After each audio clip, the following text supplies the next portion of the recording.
Alright, we have one last run for you tonight. It's Blaster Master Zero with Scavenger. Let's get ready for that. Hello everyone.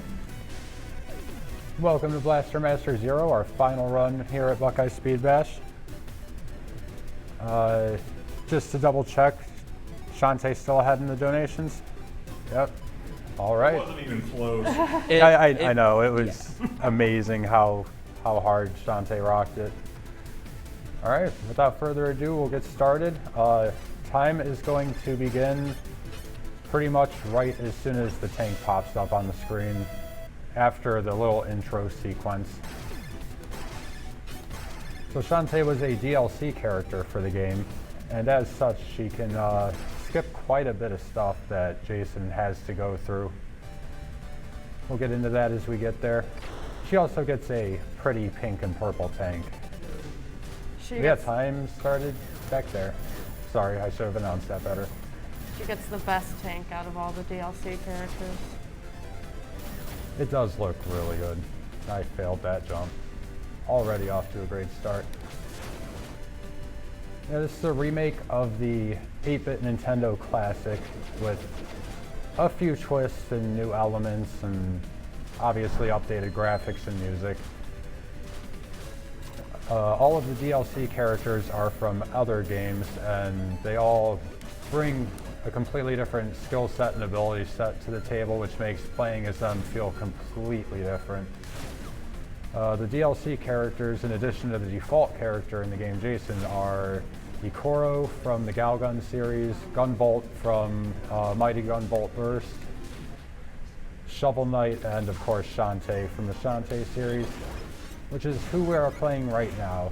Her main shtick is that she can transform into different various creatures and things via dancing. Primarily, you're going to see a lot of use of this elephant form because its dash is pretty quick, it's invulnerable while it's dashing, and it does a pretty good amount of damage to enemies. It does have a bit of a cooldown, but it's nothing too crazy, and it's definitely faster than walking with any other character. The elephant nose. Alright, and now we're coming to our first boss, Mother Brain. We're going to try to do a quick kill that involves stacking damage with a number of her sub-weapons. Hopefully we get it. I'm going to walk up here, throw out a few clouds, switch to our scimitars, and pump those clouds through. I was missing my hair whip. It's fine. Could have been a little bit faster, but still pretty good. And with that, we get our first upgrade, which is going to be the Hyper Shot. It makes our main tank cannon able to kill some enemies that it wasn't able to before, and also do a little bit more damage. It doesn't make it have the ability to destroy destructible walls. We get that from the boss in the next area. But Shantae can actually whip through solid blocks with her hair. Well, the destructible solid blocks, but still, solid blocks. The hairspray game is on point. Girl boss. So we're going to fall down here, go into area 2. This is where the design starts to look a little bit different than the NES original, and the level design also switches pretty dramatically. It's still got kind of the same general flow, but a lot of elements are completely different. We're not going to see a lot of it because we're just going to whip through these blocks and take the back way into area 2.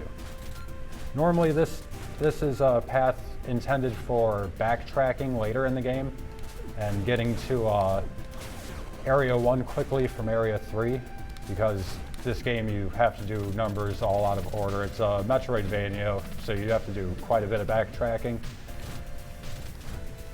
But instead we're going to use that as our main way to get through area 2 here and save a couple minutes in the first half of area 2. Probably the first 2/3 of area 2 actually.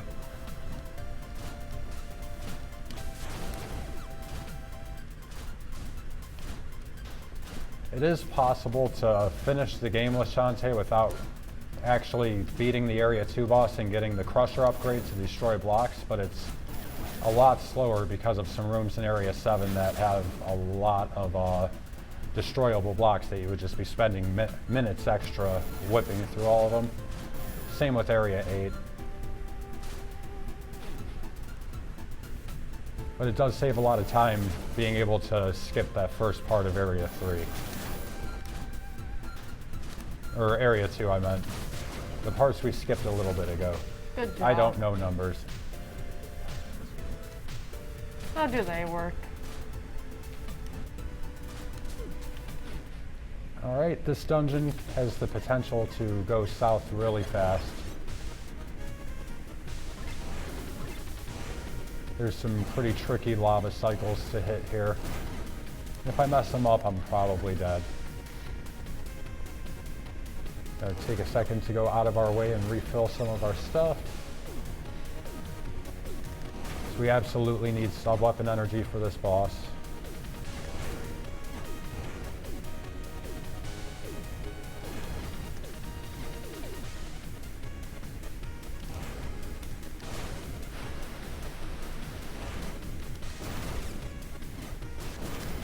I really wish you didn't have as long of a cooldown on the elephant dash ability and you could just spam it non-stop, but sadly, it is not the case. Tragic. Alright, dash through all this purple slime. Hopefully we can make it to the door. Easy. You did it. Good job. Alright, on to the next boss, Crabulus. Gonna be more of the same, just trying to stack damage with our cloud lightning and hair whips and scimitars.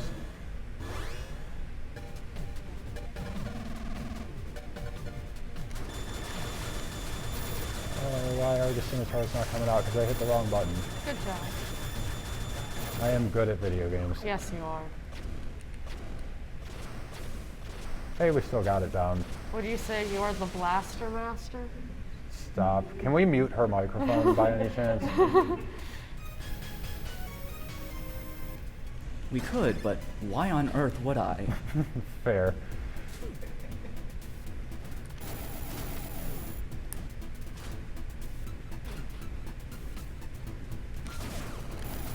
Alright, now we have to backtrack a little bit through Area 2 to the Area 3 entrance.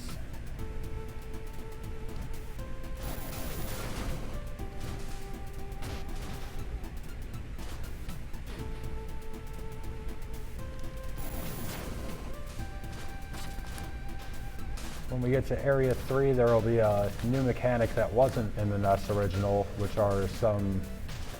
Area 3 is kind of a more mechanical, industrial looking area, and they added some conveyor belts that you have to interact with to lift up some walls that block your path.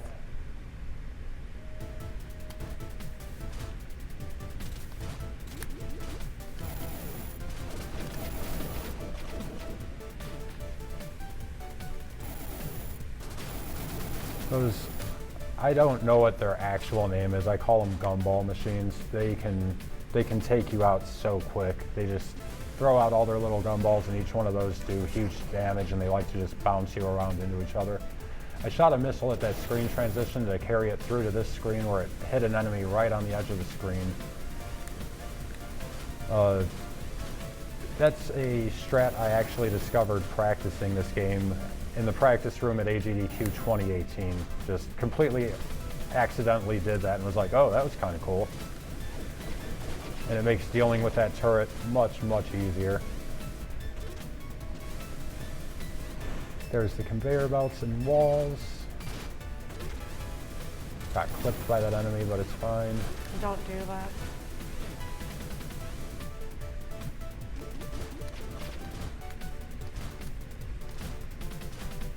Movement in this game is kind of weird because you're platforming in a tank, and this tank has some weird quirks to its acceleration and deceleration that makes the platforming feel really weird if you're not used to it.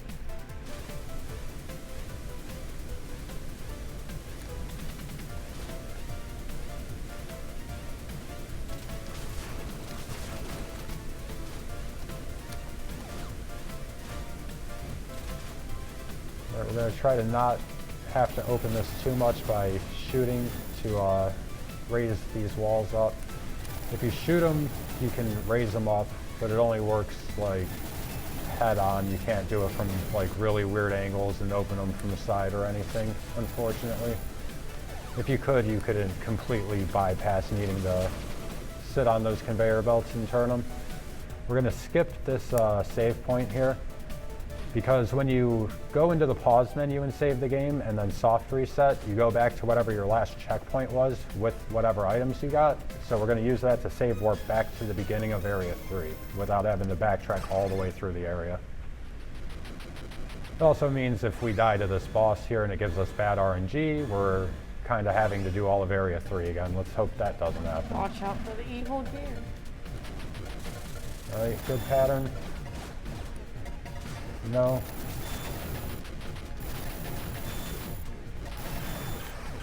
Why do you have to be a jerk? I want him to go up to the top when it does its thing, but it's just giving me a whole lot of no. Okay, 3 cycle, that's pretty bad. 1 cycle is obviously ideal. 2 cycles passable, 3 cycles just really awful. But at any rate, we're going to do a quick save and soft reset. When we load our file back, we will be at the start of Area 3. That saves probably about 1.5 to 2 minutes if I had to guess of backtracking. I don't remember the exact number. Now we're going to backtrack through Area 2 here. The things that change your checkpoint status in this game are anytime you go from one area to another in the side view mode, or whenever you go into a dungeon or a top view area.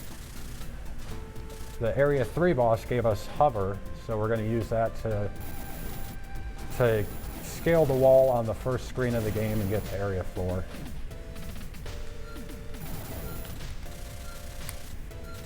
While we're backtracking, I don't know if we got any donations, but if we did, feel free to let them loose.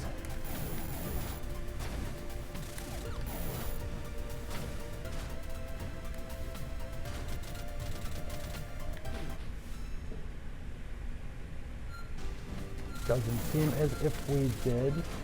That's fine. We will continue on here. I'm a little bit low on...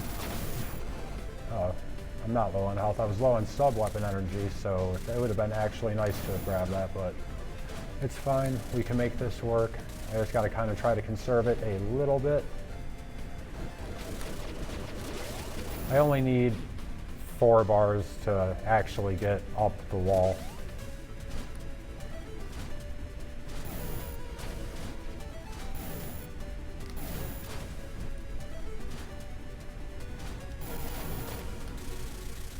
Are we gonna make it?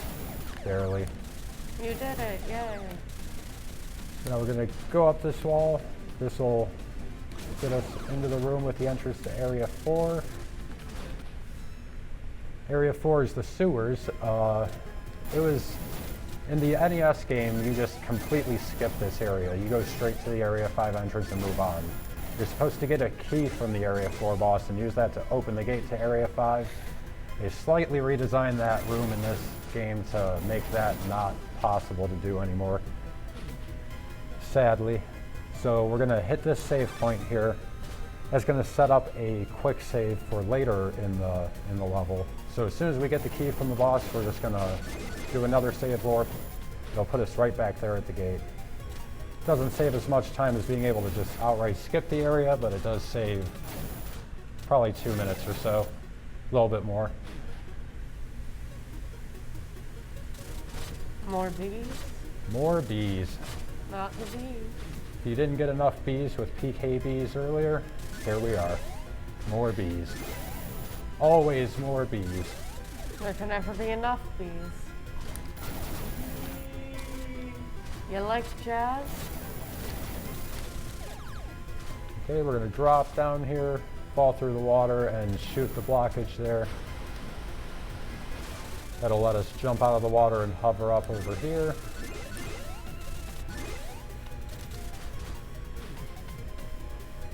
We're gonna waste a second or two just to top off our health, because why not?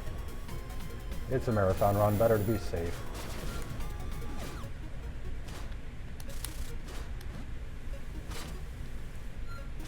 Alright, we're going to drop down into the left over here, and then loop back around to the right.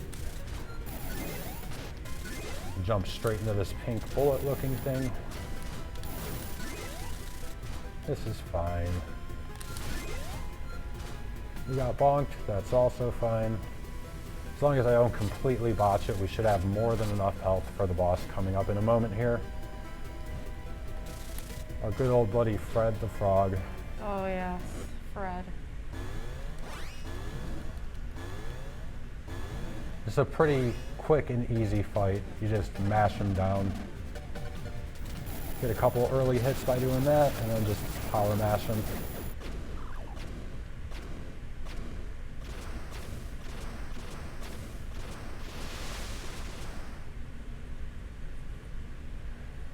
Go and get our key. Right. As I said before, we're going to do another quick save warp here.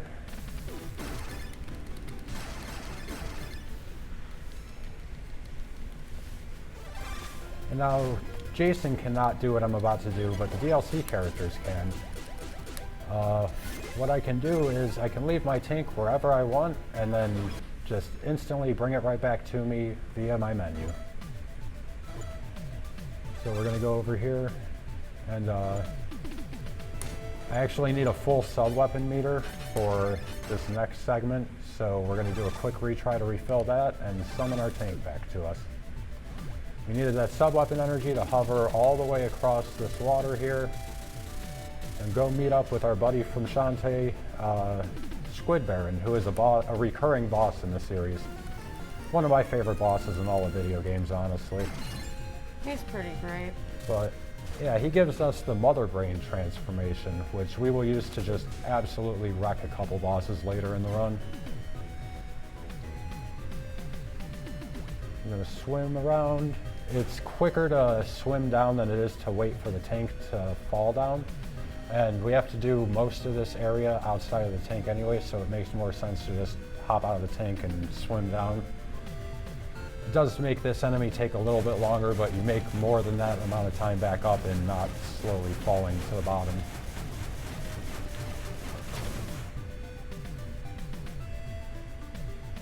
Gonna swim low here to try to bait this next enemy into shooting into the rock. Nice.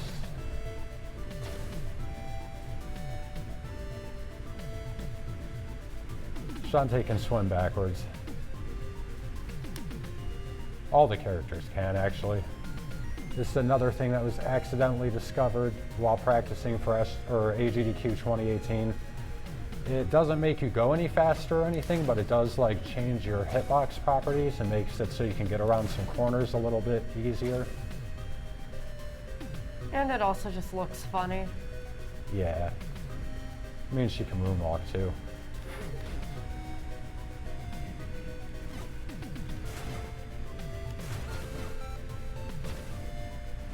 Some Metroids for you. Those are totally not Metroids.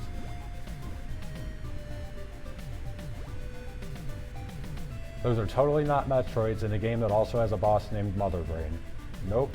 We are not infringing any copyrights here. Just don't question it. We love you, Nintendo. We would never do that to you. All right, we're going to swim up and out of the way of this fish, and then unfortunately we have to swim through the currents and duck down. Those currents push really, really hard. The fish just wanted hugs, man. So now we're going to switch to Mother Brain and float across all this water and skip all this platforming.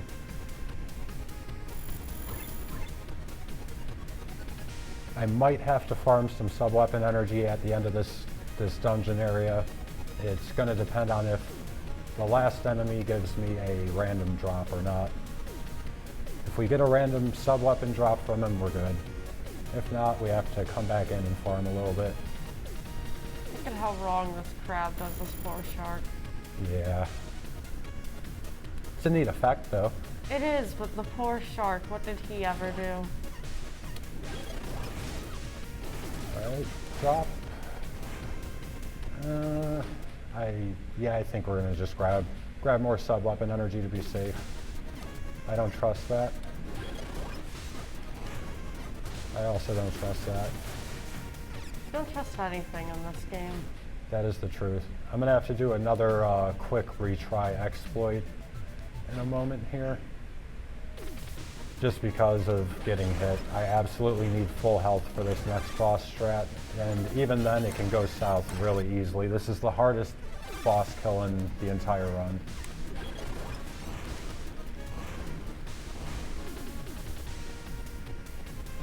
Hopefully it goes well. It was not going well in practice. It'll be fine.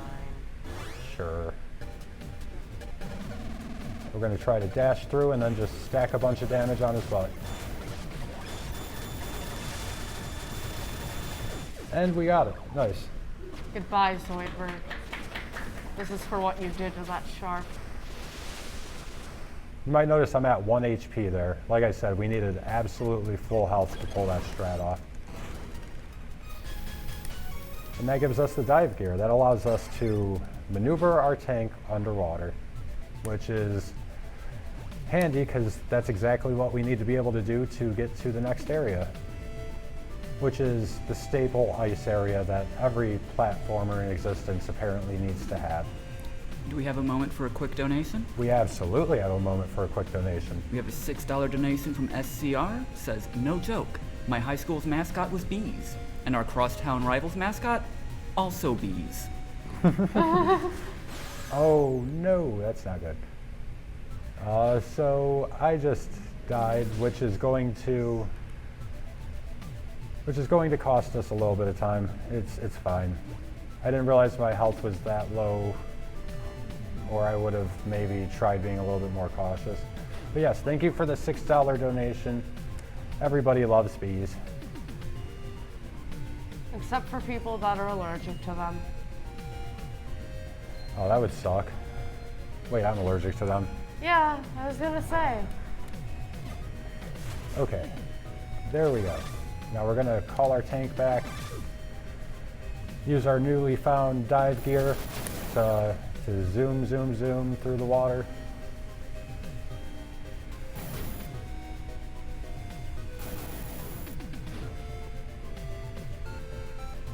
All right, now you will see us trying to swim up current here. This takes forever. Gotta do it though. One thing I didn't talk about is how awkward the swimming controls are in this game. Swimming controls are awkward in every game. Both going through in the tank and outside of the tank, swimming is really weird. Right, onward to Ice Hell. Yay. So we're going to be able to skip a decent amount here, but not like anything too crazy, unfortunately.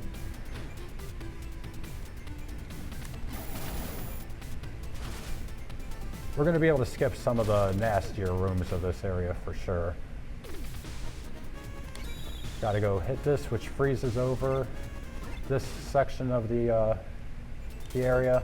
Allows us to drive across this and then jump up and continue on. These orb things, if I get too close to them, they flash a couple times and then do like a giant snowflake explosion thing that just does huge damage, covers a whole area of the screen. That right there, yeah. Wouldn't have happened if I would have done that area, that part of the area right, but whatever. Get better. Yeah, seriously. I missed him, that's fine. So yeah, this game has some really strong ice physics.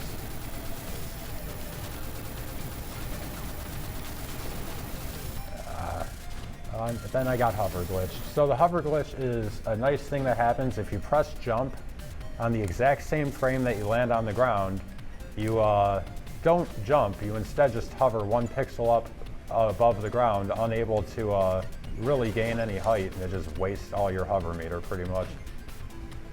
So we're going to take a route that's intended to get out of this area to get up here. I keep hitting the wrong button. It saves quite a bit of time, probably about a minute and a half. We can use Shantae's monkey transformation to crawl through these one tile areas and I need my tank.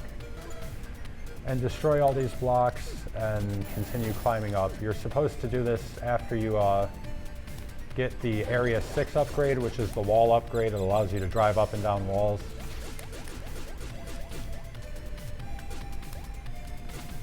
Oh my god, quit getting stuck on everything. Now, why would she do that? Do we have a moment for another donation? Absolutely. $15 from Carcat saying smile emoji. Smile emoji indeed. Smile emoji. This marathon totally elicits a smile emoji response. Yes, it is. It is so fun. Okay, we're going to take a safety save there because this boss can also be very, very rough and difficult. It's all these eyeball things that just open whenever the hell they want, and yeah. It's a huge RNG fest. Who doesn't love some good old RNG? So we're going to take the first few out with a little bit of elephant strat, and then we're going to just switch to mother brain transformation and take out all the rest. I can force some of them to open by standing in the tripwires when they're going across the screen.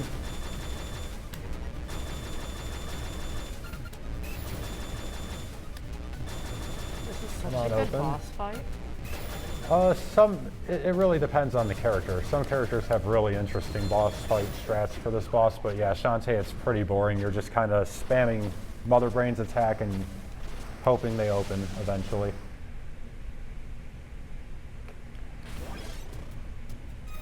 Jason's strat is pretty cool. He uses his lightning attack, which spreads and hits everything in the room to just nuke them all down in like 3 seconds. Shantae does not have that luxury, but now we have our wall upgrade, which again lets us drive on ceilings and walls.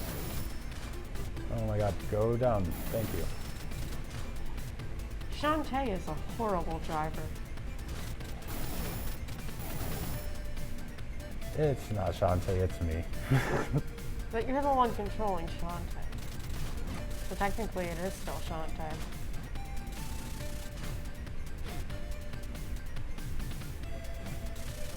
We have to, unfortunately, oh, that's not good. Not sure how that happened. I did not hit my eject button, I swear. Give me my tank, please.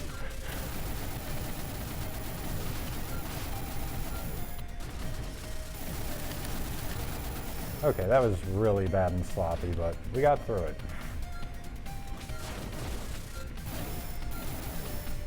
Could have been worse. We could have died, and then that would have cost probably a minute and a half, if not more. Would have been really, really bad. I'm going to throw out a missile here to kill an enemy coming up that would otherwise be unavoidable. My hover button is not agreeing with me.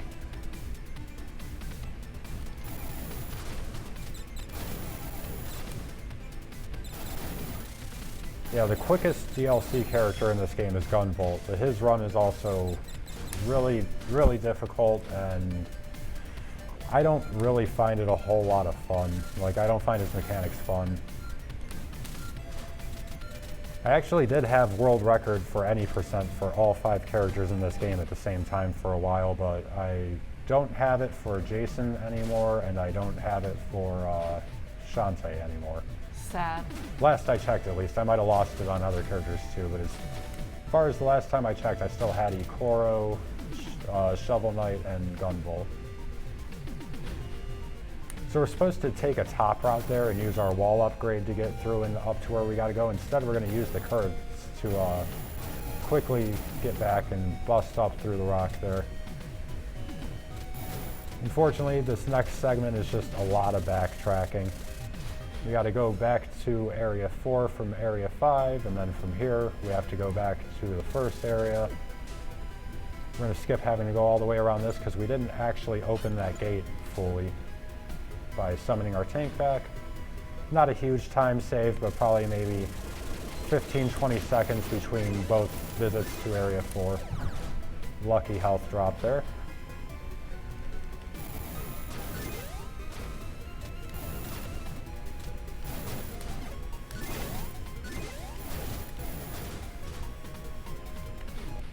Alright, we're back in Area 1. Now we're going to head back to Area 2.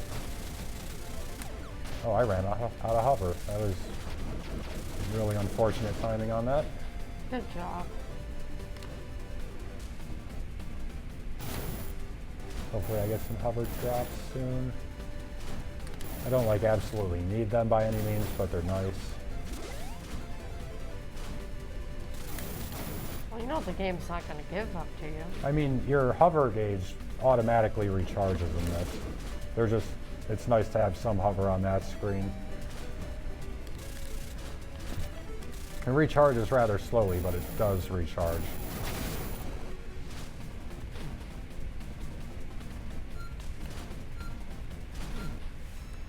Back in Area 2. Now we're going to head back to Area 3 again, and the entrance to Area 7 is in Area 3. That's one of the major diversions from the NES game. In the NES game, you access Area 7 from inside Area 2, and then after you finish Area 7, you have to backtrack to Area 2 and then go back to Area 3.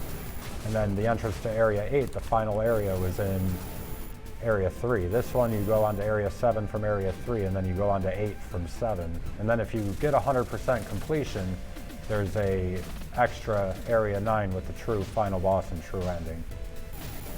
This is just an any percent run, so we won't be going there, but Area 9 is really cool in terms of design. It really makes you use each and every upgrade that your tank has to its fullest.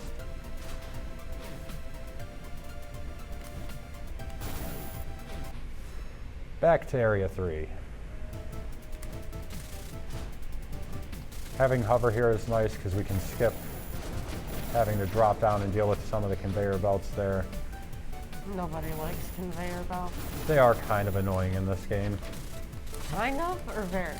We're using our hover there to prevent landing on the platforms because you lose less vertical speed that way. Like, you fully have to re-accelerate in your fall if you land on the actual platform. Just tapping hover, you just decelerate a small amount.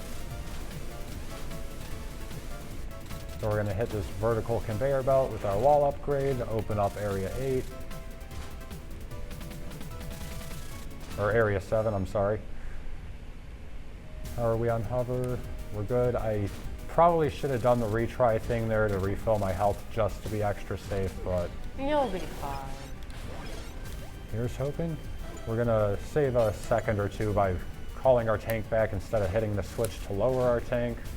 This is a stealth segment. This is an added mechanic to Blaster Master Zero that wasn't in the original. The theming of the level is still the same, with it kind of being like a volcanic in nature, lava-filled area. But they added all these stealth segments and these gates that slam down if you get caught, and you have to kill every enemy in that area to be able to open the gates and proceed. Hopefully we don't ever get stuck by any of those gates. If we do everything right, we won't. Those enemies just kind of come after you. This is where I gotta... Oh, getting juggled by caterpillars. Alright, that wasn't the greatest, but it worked. This is one of the reasons why it's not quicker to skip Area 2 and just go and get the Crusher upgrade. That room takes forever without it. Having to whip individual blocks and... yeah. Alright, that one went well.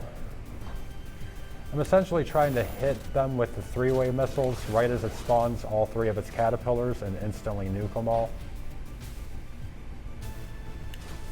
This room is where that can kind of go south real quick. Nice. There should only be one more that could potentially spot me. Alright, we're through it.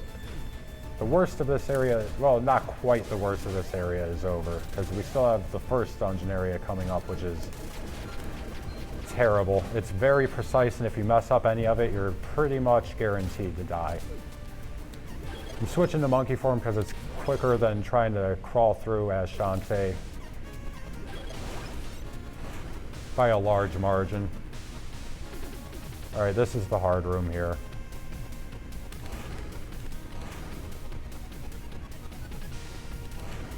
So far, so good. Now we can get spotted, it should be fine.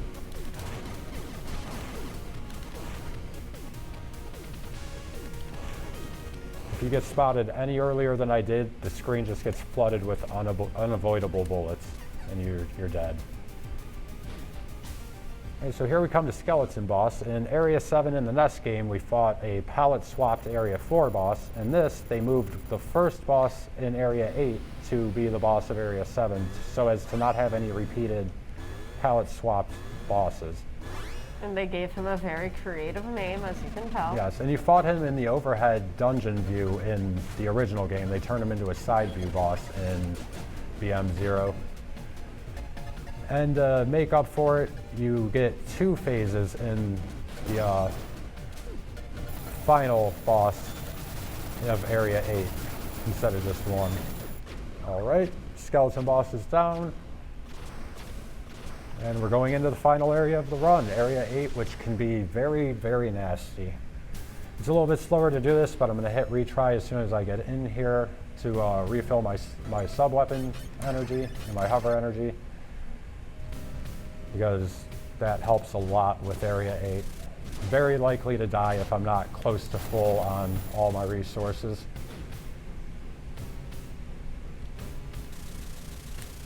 So this is just nothing but alien kind of looking stuff and a bunch of spikes. The spikes aren't instant death, thankfully, but they do heavy knockback, and they kind of like steal your inputs, and you just get stun locked in them. They're very hard to get out of, and they do really, really huge damage, so you don't have much time to try to get out of them.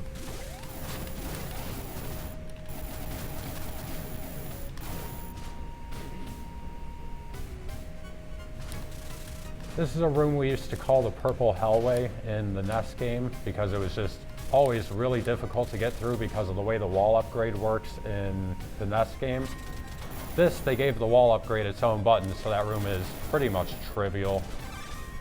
We're gonna play it safe again and hit retry to refill our health. Imagine playing it safe. I mean, it's a marathon run. Gotta play it safe. No. I want to know what it's like to finish a marathon run underestimate once in my life. That's false. I've finished 1 run underestimate. Maybe. Maybe. I swear it's happened at some point. 404, video not found. Proof it didn't happen.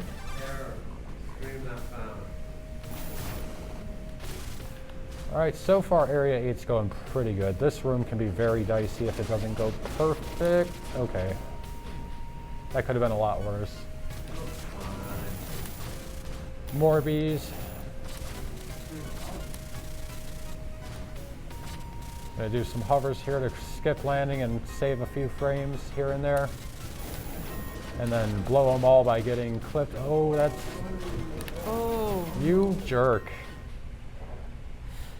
So we're gonna refill our tank's health real quick just to be safe. All the safe strats. We're gonna use our elephant dash to kind of try to quickly move through this area, but we're gonna space them out a little bit because of the way the cooldown works on them. We can't just spam them, and we want to have them up for all the enemies that can potentially hit us. This room can be very, very finicky to get through. And I took 1 hit. Should be fine. Yeah, that's fine. Make a safety save here in case this boss goes south. And this is going to be a combination of the 2 boss strats we've used throughout the run. We're going to stack damage with lightning and scimitar, or no scimitar, and then switch to Mother Brain and finish it off. So there's the clouds, and there's Mother Brain, and just spam those brains, and it's down. That boss, if you accidentally are too far left or right by any amount of pixels, it can zip to either side of the screen at a very high rate of speed and become unmanageable right away.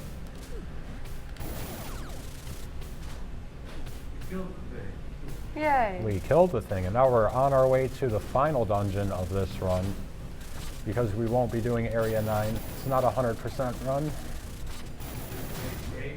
This is Stage 8.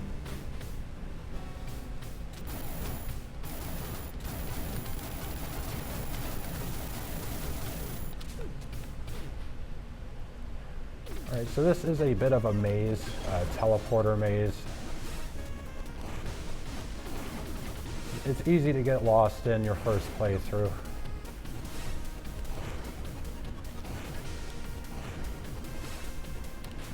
Alright, we're going to switch to Mother Brain here so we can skip these enemies and float over the harmful liquid.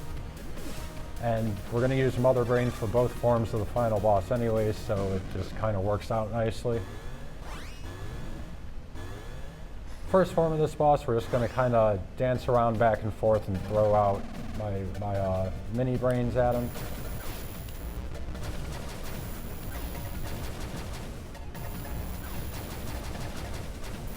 This dude is horrible aim. He can only whip in a certain radius depending on where he's facing.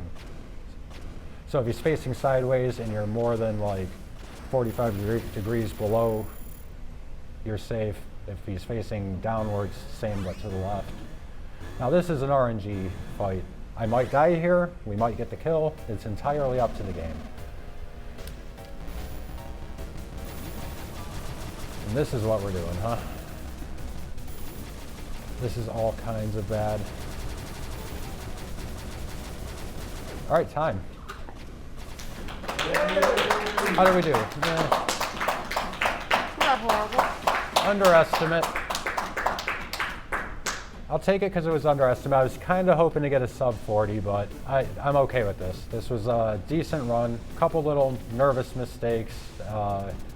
Couple more major mistakes that could have cost a lot of time, but we're good. Actually, without that death coming out of Area 5, that would have been a sub 40, but whatever. I'm happy with it. Thank you everybody for watching, not just this run, but the entire weekend's worth of festivities. We've had some awesome runs and awesome runners throughout the weekend. Thank you to everybody that's donated throughout the week. Thank you to everybody that donated for Shantae, because I was in no way, shape, or form prepared to run Jason tonight. Thanks, Tenmachi. Thank you, Tenmachi.